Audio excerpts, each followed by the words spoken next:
So, good day, everyone. Now we're down to chapter 6, and our topic is about the good life. This is a continuation of a topic of the previous reporters, which is about the human flourishing.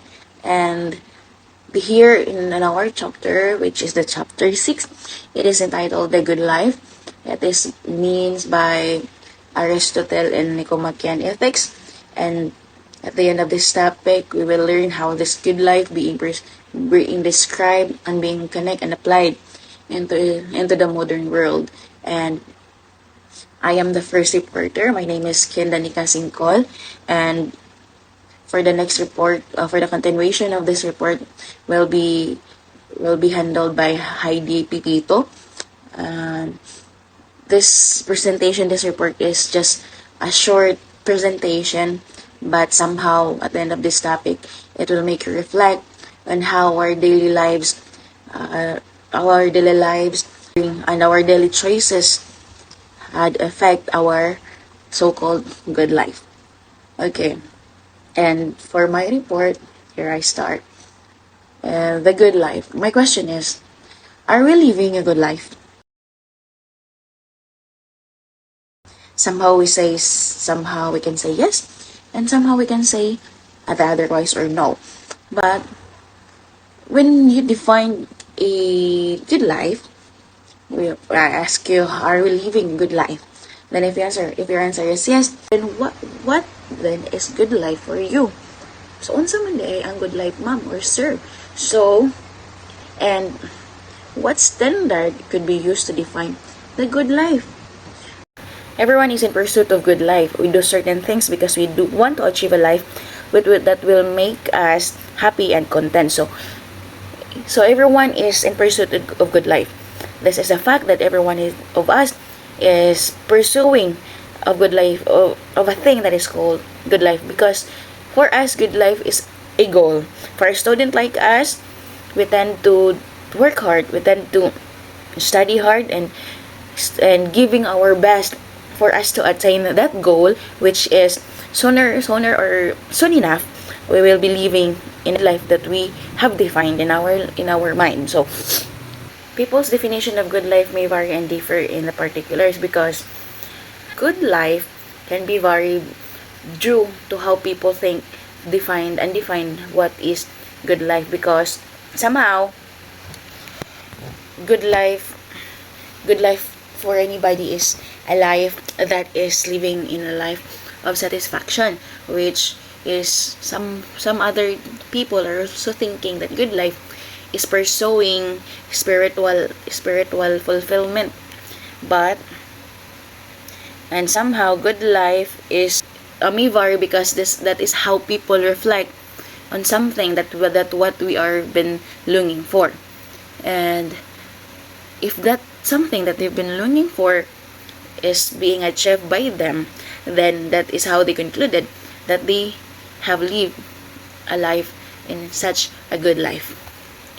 Types of Aristotle made two types of good, which is number one is the instrumental good, which means instrumental good is only good as means to achieve something else.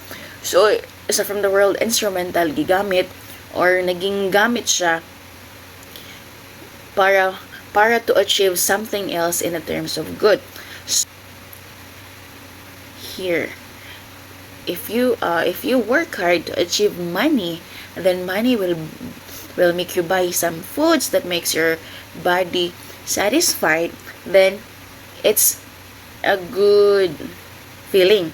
So it's a good feeling. So in instrumental good, it only emphasizes the people's action in doing good to be for doing good in order to achieve, like in the illustration below that it says here, if you've been working hard to earn that money, then you can buy the food that you want, and that doing so, then you will be having a good feeling. So that's one of Aristotle's types of good. So the second one is the intrinsic good, which is means something worthwhile and not because of it leads to something else, but for its own sake alone. or good in itself. So unsay kalahian sa duha. So when we say instrumental good is you made that's such a certain good because because you want to achieve another goal, which is you work hard, you earn the money, you buy food, and that makes you satisfied and that makes you happy.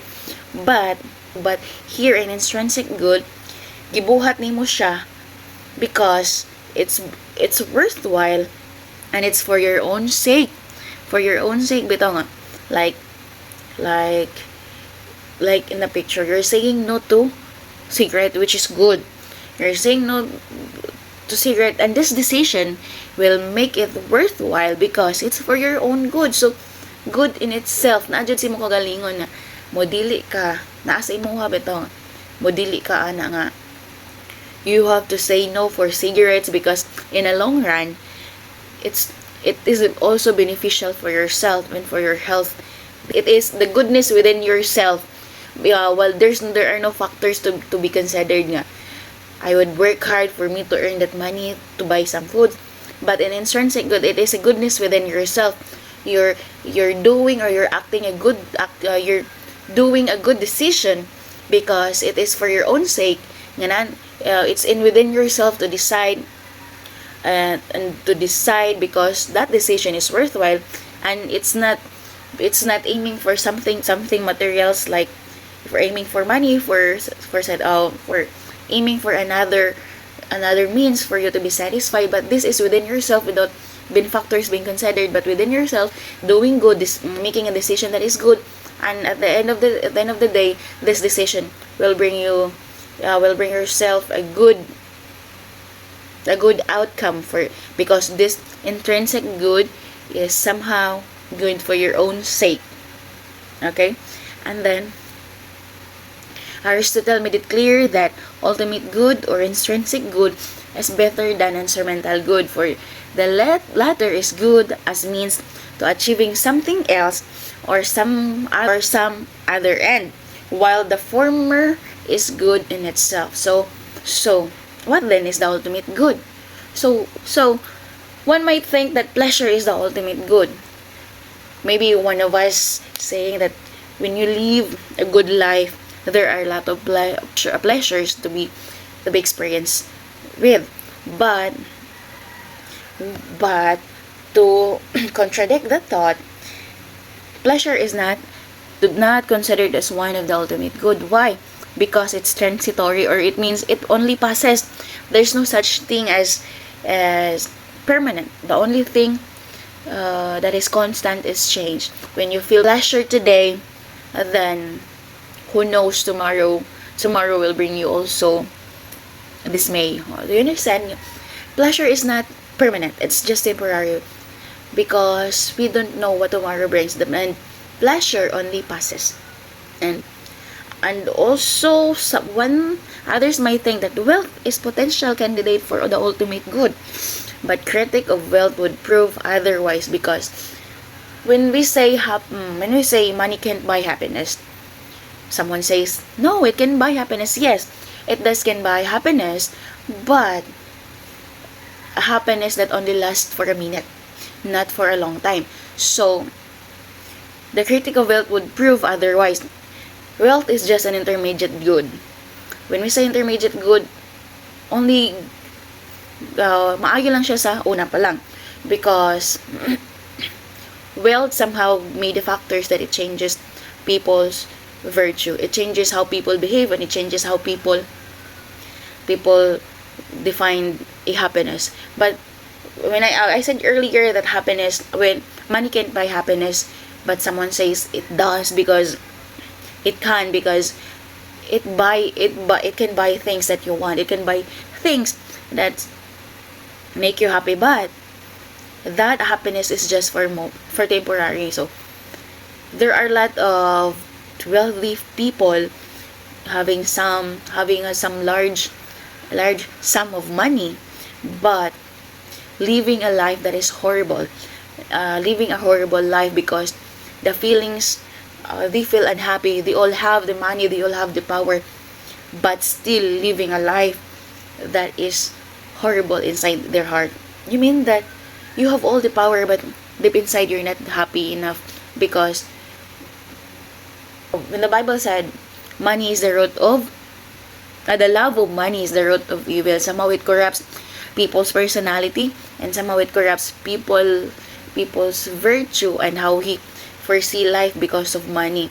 So he could think that he can have all the means and the necessities in the world, but only depending on the money only brings you a false comfort that cannot be defined as a permanent and a true happiness. And then another candidate for ultimate good is fame and honor. So people say that many public figures have been living the good life. Maybe someone says she's having a good life because she is famous or ended famous, but this view is just a subjective view. Someone is you've been adored, you've been honored. Someone is being honored, or someone is have been being famous or being adored by many people because of the good thing that they have seen in that certain person. When you say it's subjective, because people only view which is good in yourself. People did not see what's behind that face, or what's that face without the public. So that's being subjective, because people only saw the one factor, only saw the one side of you, only saw your goodness, but never have seen your true self without the camera or without the fame. So it's only a subject. That is not the good life, because it's subjective. It only focuses on the things that people that you displayed publicly, and not for who you are in your own end. So unlike pleasure, wealth, and fame and honor, only happiness is considered the ultimate good. So only happiness. When you say, Mom, there is pleasure, there is happiness and pleasure. Yes, there is happiness and pleasure, because pleasure gives you ease, gives you a feeling that cannot be described well. But pleasure is not the ultimate good. It do possesses happiness, but it's not considered as ultimate good, because pleasure is temporary. It passes. And another might think, and Mom, there is also happiness in wealth. Yes, but there is happiness in wealth, but this is not considered as ultimate good, because this is just an intermediate good. Malo na siya sa sinagdanan. Intermediate good lang na siya, but that doesn't mean the ultimate good. And there is also happiness in fame and honor. Yes, it also possesses happiness, but this happiness, this is not considered to be the ultimate good. Why? Because this is only a subjective view. Okay? So, when we say happiness, it is the ultimate end of human action. It is that which people pursue for its own sake. And more are pursued for the sake of happiness and done for some purposes. So, when we say happiness is, Mom, we pursue that well. Mom, the wealth. Example, the wealth. Mom, we also pursue wealth because we want to live a happy life. We pursue more because we pursue more the wealth, the pleasure. We pursue more because we wanted to have that happiness. But remember, happiness is done for some purposes, and it is not about momentary joy, but it is about living a life that fulfills our human nature. So happiness is done for some reason and for some purposes. The purpose of this of happiness is not just the pleasure, not just the wealth, and not just the honor and fame, but the purpose of pursuing happiness is about living a life that fulfills our human nature. Mom, what is human nature? So when we say fulfill, that fulfills our human nature, it's which is this is the how human think, how human live, and how human think, act, and live. The human nature, what we do, what we act, what we think, and what we need.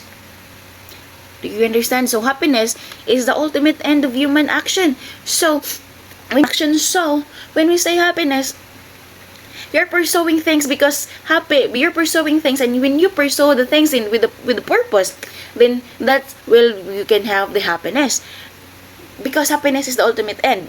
So when you met that end, when you met that made your purposes, then that is how you aim to have. That is how you can get your happiness, because it's the end of your it's the end of our it is the ultimate end of human action. So when human action, so you pursue things, you pursue things, you targeted a goal because you aim for some purposes, and that purposes is about living a life that fulfills our human nature.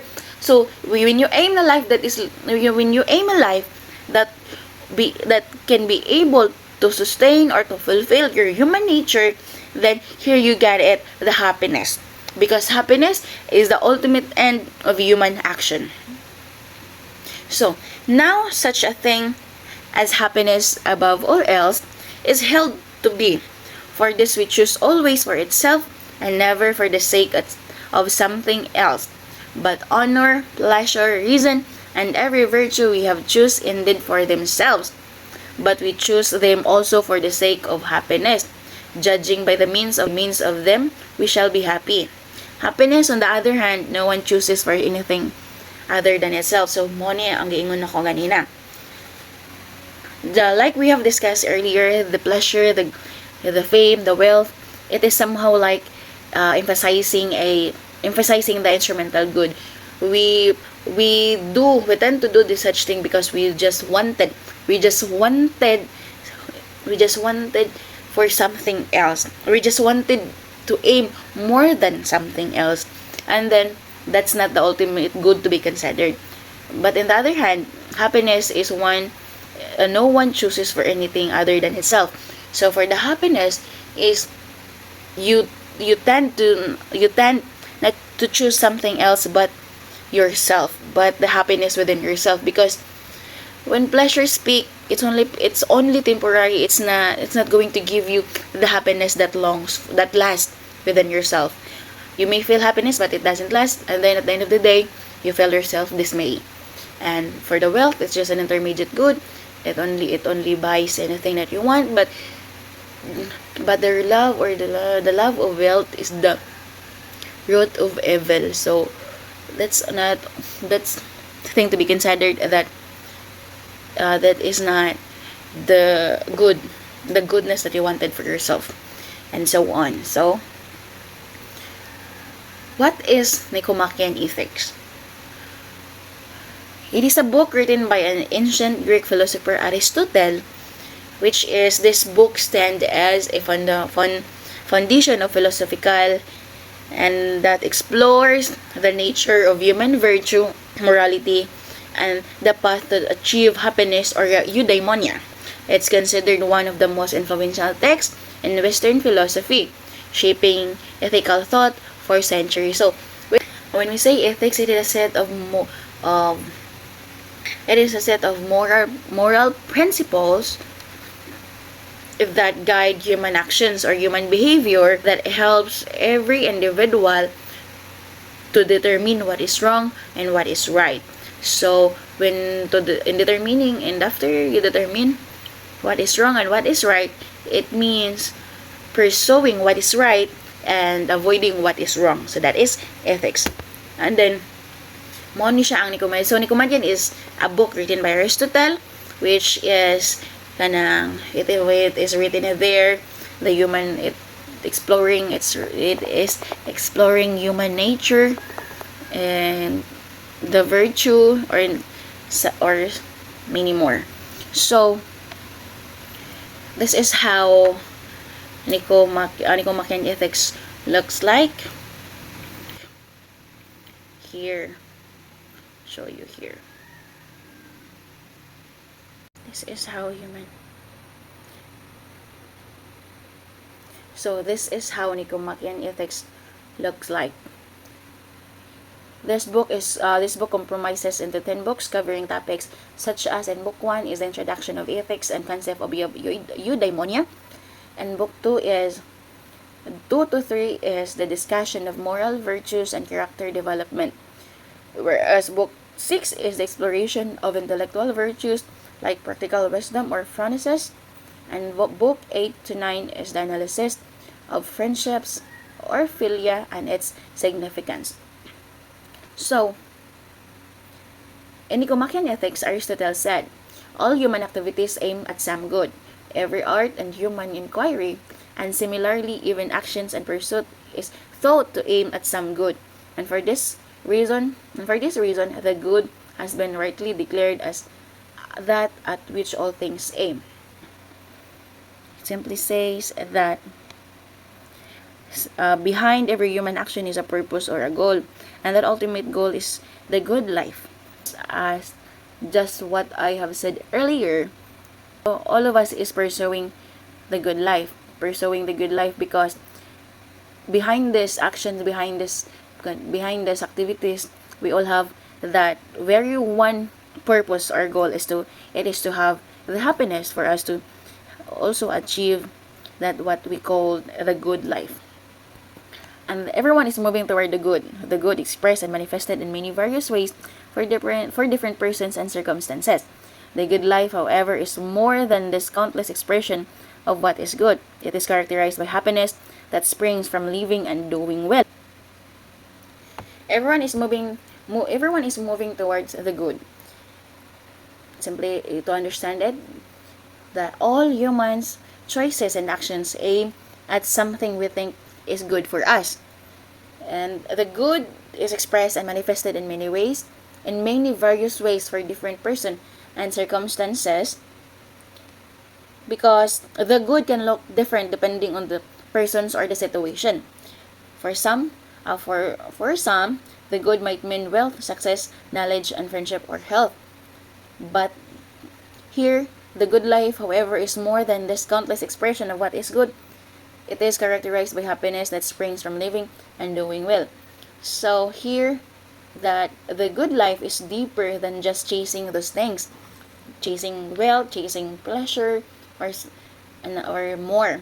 But true happiness, on what Aristotle calls living and doing well, not just some external things, but it is seeking different goals, which is the ultimate purpose of life that is worth it, and long-lasting happiness.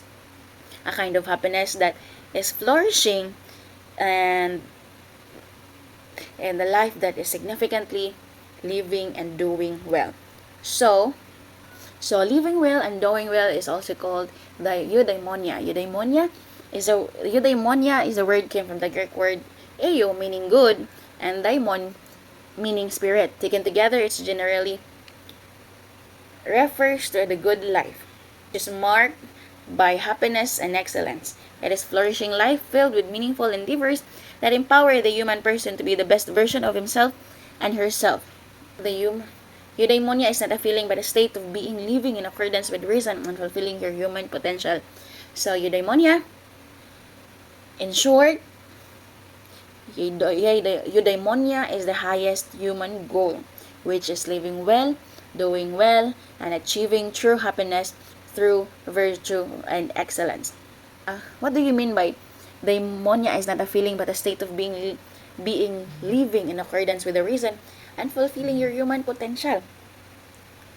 So, an example of this is a teacher inspiring student. So, a teacher is not just doing her job but shaping young minds and helping them grow into responsible and capable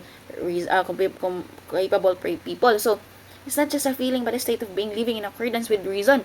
So you You've been fulfilling your human potential means using your unique abilities, guided by the reason and virtue to contribute meaningfully to life, and this is what leads true happiness. Teacher inspiring students. So the the teacher teaches, or the teacher's word is not just categorized as a job, but, or a teacher inspiring students is not just being said, the teacher is just doing a job, her job, but the teacher is fulfilling her human potential by shaping young minds and helping them grow into responsible and capable people. So, in short, fulfilling human potential means using your unique abilities, guided by the reason and the virtue, it contributes meaningfully to life.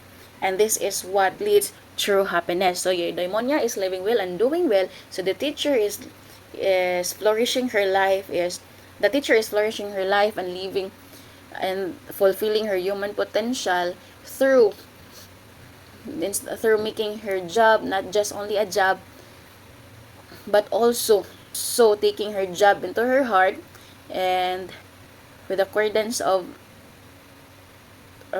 flourishing her life, then the teacher is now sharing her abilities in order to shape the young minds and helping them grow into responsible and capable person. That is the true sense of eudaimonia.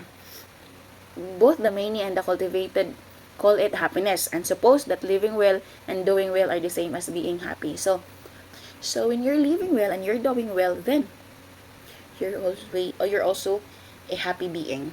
Eudaimonia means flourishing, not just pleasure. Aristotle distinguished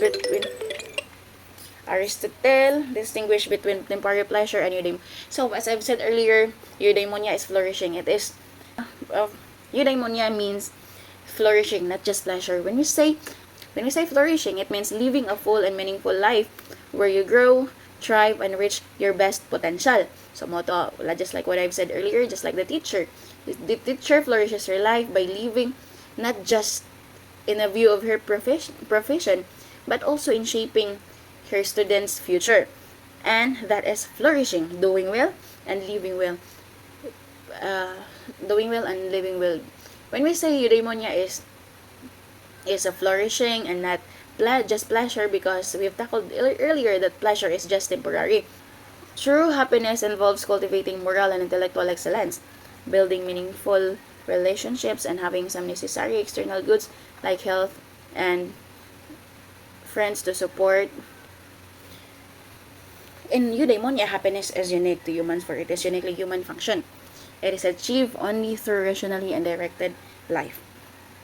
That eudaimonia is only, it says that happiness is unique to only to humans, because unlike animals, humans can reason, and true happiness comes from using this rational capacity, because we only human can be able to think and have the ability to think rationally, and happiness is achieved through a rationally directed life.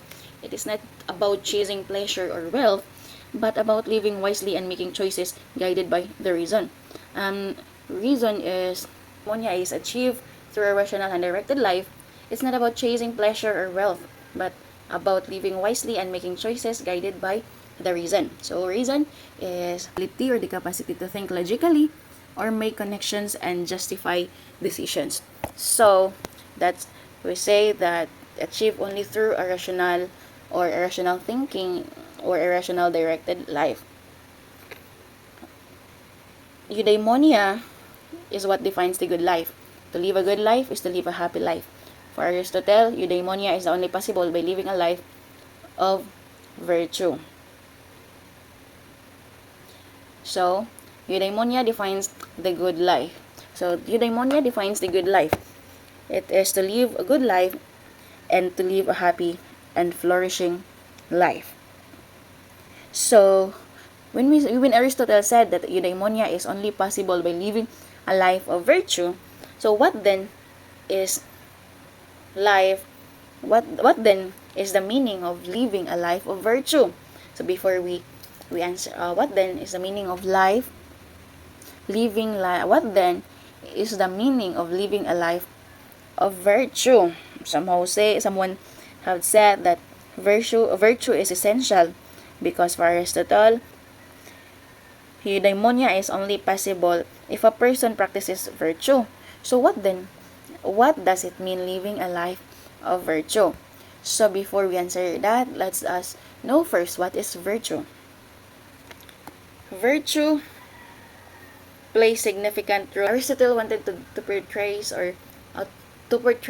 that virtue is so essential. Then why does this virtue play significant role in living attainment of good life? It is the constant practice of the good, no matter how difficult the circumstances may be. Yes, that is true because there are there are certain circumstances that changes how people live and how people act and how people behave themselves. Circumstances can be a great factor.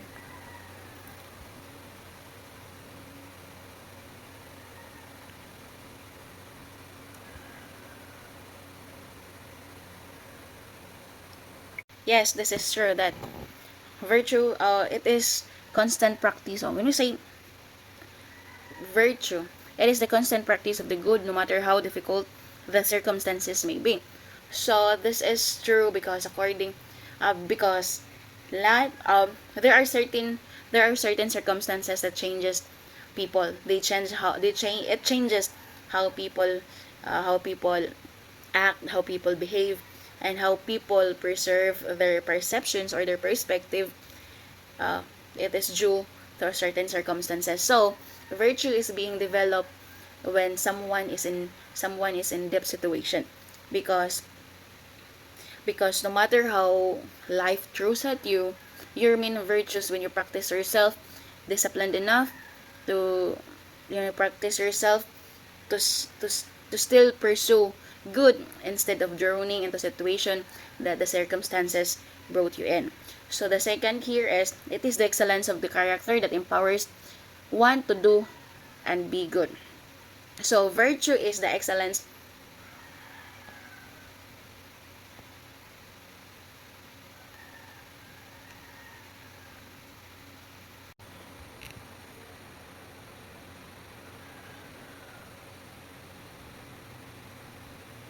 So it is the excellence of character that empowers one to do and to be good. So virtue is the excellence of character.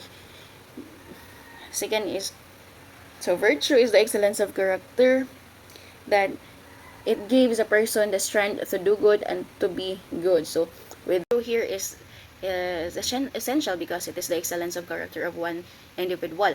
Because we saw if a person full of virtue, there's no instances that the person can be misbehaved in every situation. So the virtue helps the people to stay to do good and to be good whatever the circumstances and whatever the situation is. Everyone has the capacity within himself or herself to be good, but she also has the discipline to make a habit of exercising the good. So according to Aristotle, that people are born to be good, but only by practicing it. So everyone of us has the capacity to do and to choose good, but only this person who has the strong sense of virtue or who are willing to be disciplined, or those who are disciplined are discipline can make a habit of exercising good, because we we have the free will. We have the free will to choose whatever we want and whatever we like and whatever we tend to have. But according to Aristotle, that only those person who has a strong sense of virtue, or those person who are disciplined enough, can make a habit of exercising the good. So when we say exercising the good, it is an act of doing such thing repeatedly, uh, aiming to aiming to be the best version of himself. Okay. Virtue then has two kinds. which is the intellectual and the moral.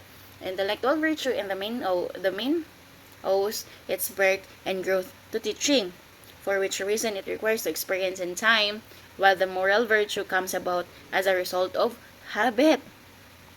So, what does this really imply? So let's learn how does these two types differ. So one is this word can be read into two different ways. This word, if we read this into a French pronunciation, it should be sound as right, right.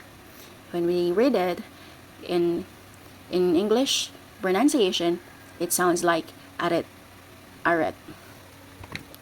It is a Greek term that is defined as excellence of any kind and can also mean the moral virtue. So here is the first virtue that Aristotle described. Moral virtue or virtue of character is achieved through habitual practice. So when we say moral virtue, it is the virtue that being achieved through habitual practice. So it is what people repeatedly do. It is what we tend to do every day, or we exercise for us to achieve that certain thing that's so-called a good person. So it says moral virtue or virtue of character is achieved through habitual practice. So it simply means that moral virtue is not inborn. This is not inborn. People are not automatically good or virtuous. It is the virtue that is developed through habitual practices, meaning we become virtuous by repeatedly choosing good actions until they become part of our character. Example, a person becomes courageous not by avoiding fear, but practicing brave action in face of challenges. Similarly, one becomes honest by constantly telling the truth. So in short, moral virtue is learned and strengthened through habit. So when we say habit, it is what we repeatedly do. Practice doing good, the more than natural it becomes, shaping us into truly become a good person. So moral virtue is not inborn. We are not inborn.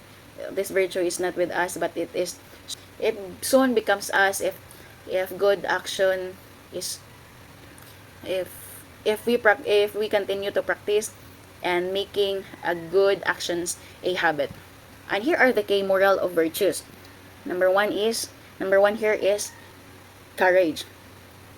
It is by repeatedly exhibiting the proper action and emotional response in the face of danger. So it is not just about being fearless, but it's about acting rightly and managing emotions.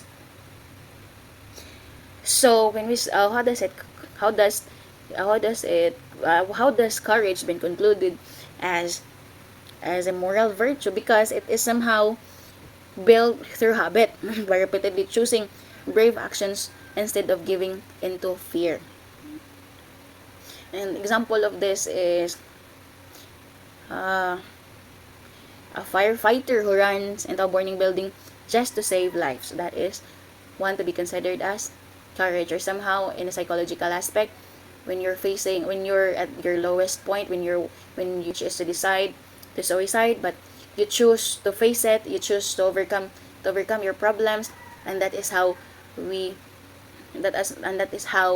courage works. So the second is generosity. It is repeatedly being unselfish. So when we say generosity, it is giving what you can offer without any hesitations or without any doubts. Generosity means putting others' need above your own, sharing what you have and acting with kindness without expecting anything in return. So when you give it all with all means, not just give because you wanted some return. Generosity can be achieved through practicing giving things unselfishly, practicing to give without hesitation, just to help, and for temperance, it is practicing moderation and self-control. Temperance is being considered as one essential of moral values because it practices self-mastery. Temperance helps us to regulate our impulses such as hunger, thirst, pleasure, or anger. Because with the temperance, soon with the help of temperance, you will be able to control yourself into things that might drag you down for the future. Because temperance help you to settle in whether to choose that kind of thing, in kind of impulsement, or in kind of acting in impulses, it might save you from the harm that may cost you after. And also, temperance is a virtue that keeps our desires in check, allowing reasons and moral purpose to guide our lives. Because if ever not practice even a little bit of temperance, there might be a greater possible that in the near future, with that impulses and without impulses decisions, and impulsive actions, that action without reason, then there might be a great consequences that awaits you from that action that you tend to do. And then next is we also have here the prudence. It is one of the virtue of a moral virtue that exercising wise judgment and foresight. Why there is such a thing that we have to consider wise judgment? Because if there's an instances that you tend to judge biasly and baseless, then you may create a chaotic life, because of the people that might surround you not are not just happy with the decisions that you made. Because prudence is the ability to see what is truly good in every circumstances and to choose the right way to achieve it. So prudence is considered as a key of moral value, because of prudence, it will help us to see things that to see and evaluate decisions into right thing or into right choices. Because sometimes what looks good can be deceiving, and what look convenient and can also be deceiving. So with the help of prudence, we will be able to identify and to create a conclusion and a decision that aligns with ethical and standard ethics. And then we have also here the next virtue is the intellectual virtue. We have finished the tackle about the moral virtue, which stands for a good virtue that tends to be developed upon practicing it. But this moment, we will be talking about the intellectual virtue. When we say intellectual virtue, it is a virtue of thought that is achieved through education, time, and experience. So when we say that the moral virtue is being practiced, or we used to make it as a habit for us to be really equipped with the moral virtue. Here, intellectual virtue is being taught and achieved through education, time, and experience. They say that experience is the best kind of lesson, because experience is the best kind of education. Because when you tend to experience kind of situation in the first hand, then at that moment you will be gain more lesson intellectually, and you get more lessons in different aspects, because you experience that in first hand. So number one here is the key intellectual of this the key intellectual virtues are the wisdom and the understanding. When we say wisdom, wisdom is which guides ethical behavior. So when we say ethical behavior, this is how people should behave, that with accordance behave of knowing what is right and what is behave according to what is right, and according to what is right, and avoiding to what is wrong. So when we say wisdom, it is the ethical that you have the ability, you have the knowledge about, if you have in that kind of certain circumstances or certain situation, with the wisdom under the intellectual value, it helps you to, or it guides you how to behave according to what is good, and when you are in a spot circumstances. So it stands as a guide. It stands as a guide for you to walk into the right path. And then we also have here the understanding, which is gained from scientific and endeavors and contemplation. So when understanding, it is what you gain through a scientific and endeavors of so understanding doesn't come naturally, but it has to be gained when you are also indulging into things that needs to be understood. And then we have here, and then it says that wisdom and understanding are achieved through formal and non-formal means. The intellectual virtues are acquired through self-taught, knowledge, and skills, as much as those knowledge and skills taught and learned in formal institutions. So wisdom and understanding are achieved through formal and non-formal. Wherever you are, wherever you would wherever in the earth you would be placed, then wisdom and understanding will be gained or will be taught into different, in such like formal and non-formal means. because every life situation, in every moment, every single day, life brings lesson, and that lessons tends to shape our intellectual wisdom and our intellectual understanding. Okay, and then here is the golden mean.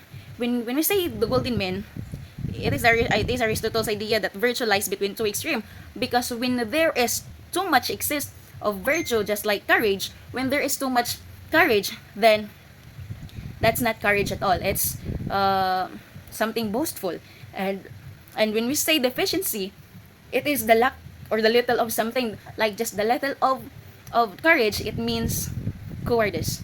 So when the right virtue and the ideal of virtue lies between the two, lies between the excess and the deficiency, because excess is bringing too much, that's not be considered as virtue, because it seems to be boastful, and and deficiency of courage also means cowardice. So when we tend to understand what really virtue is, it really lies into between the two extreme, between the excess and deficiency. So it must be the neutral of these two.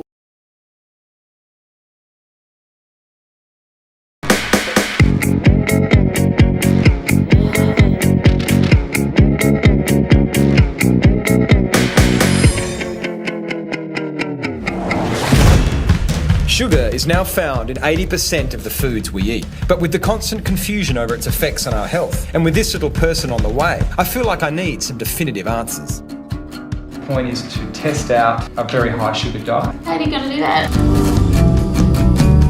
If you want to match averages, 40 teaspoons of sugar a day. 40 a day. But they must be hidden sugars found in commonly perceived healthy foods and drinks. So no soft drink, confectionery or ice cream. People on this planet are growing sicker every day. And many scientists now believe that fructose has a role to play. I'm eating the same amount of calories as I did before, and I'm not feeling full. These calories do dramatically different things on the human body. If I kept going for these levels, would I be knocking on the door of obesity? Definitely. Definitely got far to go. Any sugar, brown sugar, white sugar, fruit juice concentrate from fruit juice, equal effect on your health. Not feeling very well at all today. My fuse is a lot shorter. Your mental function is just unstable. You've got the signs of a fatty liver. This is the first time I've seen that it can be developed in 2 or 3 weeks. Whenever you walk into a supermarket, make an immediate turn for the produce aisle and avoid everything in the middle. Sugar's not evil, but life is so much better when you get rid of it.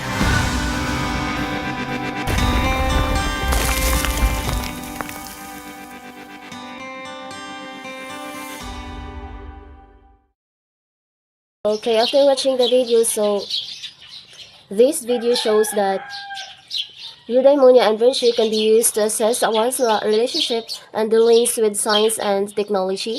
Reflect, are we living the good life? So the video shows that science and technology is very effective for our daily lives, either helping us improve or sometimes controlling us. So by using eudaimonia, like a meaningful life and or virtue, so doing what is right, so we can assess if our relationship with technology is really making us better people. So if the video highlighted positive uses of technology, then it shows how virtue leads to growth and happiness. So but if the video shows negative effects like overuse or misuse, so it means us that without virtue, technology can stop from living the good life.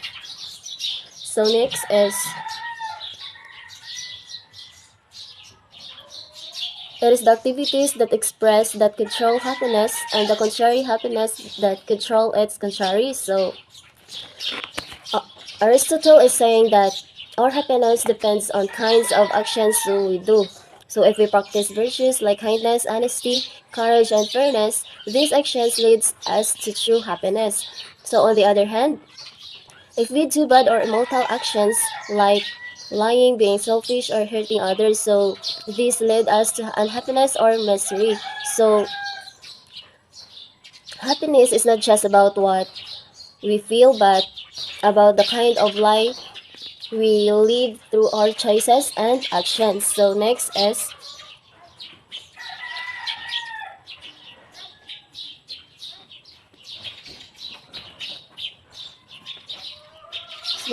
science and technology improve quality of life or medicine, food, communication, but they can also cause harm, population overconsumption, isolation. So this advancement helps us to live well and flourish. So science and technology brings happiness used for good, medicine for food communication, but if we misuse, so they cause harm, population overconsumption, isolation. So like Aristotle said, so good actions leads to happiness and bad actions lead to misery. So next is on the onwards progress of science and technology is also the movement towards the good life. The science and technology, him or her, steer clear and danger. So next is pleasure versus the good life. So Aristotle acknowledged that eating brings pleasure, but he warned that living only for pleasure is not the highest good. Unhealthy foods produced by science and technology endanger the good life in Aristotle's view because they promote excess pleasure. So weaken virtue, harm health, and erode community bonds. Instead of supporting eudaimonia, they trap people in imbalance and undermine the body's and soul's capacity for flourishing. So pleasure and the good life is Aristotle said that pleasure like so eating is good, so not the highest good. So when science and technology create healthy foods, they give excess pleasure that harms health, weakens virtue, and damages community of life. So this blocks true happiness and or eudaimonia. So next is Aristotle's guidance applied. So first is seek the golden mean. So enjoy food but avoid excess engineered pleasures. So second, use reason. Choose foods that sustain both body and mind. So third, cultivate virtue. So practice temperance, self-control, and mindful eating. And lastly, flourish together.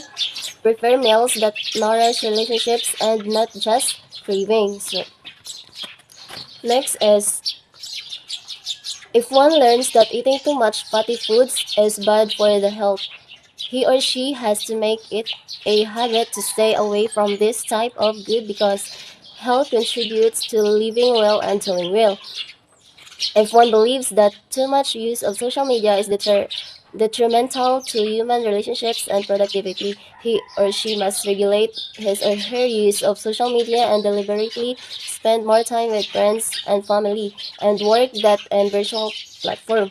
If one understands the enormous damage to the environment that plastic materials bring, he or she must repeatedly forego the next plastic item he or she could do away. So Aristotle teaches that knowing what is good is not enough, so we must practice it until it becomes a habit. So avoiding fatty foods, so limiting social media and reducing plastic use are ways to live the virtue, protect health, strengthen relationships, and care for the environment, leading to the true happiness. So the last is by imposing on science and technology an ethical standard that is not dictated by itself, as C.S. Lewis proposed, not only will scientific advancement and technology development flourish but also the human person. So the last so what does it mean living a life of virtue? So living virtuously shapes your character, strengthens your relationships, and brings inner peace. It's a way of aligning your life with something greater, whether that's divine will, moral truth, or the pursuit of excellence. as living a virtuous life in science and technology means using innovation ethically and wisely, so guided by virtues that promote the flourishing of both individuals and society. So